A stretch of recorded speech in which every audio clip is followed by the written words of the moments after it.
ગાંધીનગર સ્થિત રાષ્ટ્રીય રક્ષા શક્તિ યુનિવર્સિટીના ડીન ડોક્ટર આનંદ કુમાર ત્રિપાઠી દ્વારા ભારતીય ન્યાય સંહિતાને કાવ્યખંડ સ્વરૂપે પૌરાણિક કથા અનુસાર નિરૂપણ કરવામાં આવેલ છે. આ પુસ્તકનું વિમોચન કેન્દ્રીય ગૃહમંત્રી અમિત શાહ દ્વારા 19 નવેમ્બરના રોજ યુનિવર્સિટીના મંચ પરથી કરવામાં આવ્યું હતું, જેમાં નવા સુધારેલ 3 ફોજદારી કાયદાની 358 કલમો અને 20 જેટલા પ્રકરણ અંગે ઉલ્લેખ કરવામાં આવ્યો છે.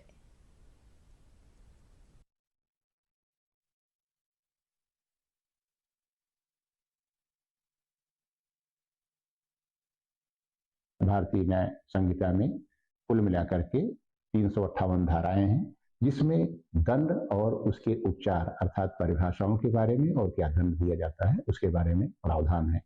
मैंने इसको भारतीय ज्ञान पद्धति को ध्यान में लेते हुए लिखा है, जिसमें जो रेफरेंसेज हैं रामचरितमानस में और याज्ञवल्क्य स्मृति में और इस तरह के समस्त जो वेद हैं, वेदांतर हैं, उससे हमने इसका संग्रह लेकर के इसको लिखने का प्रयास किया है.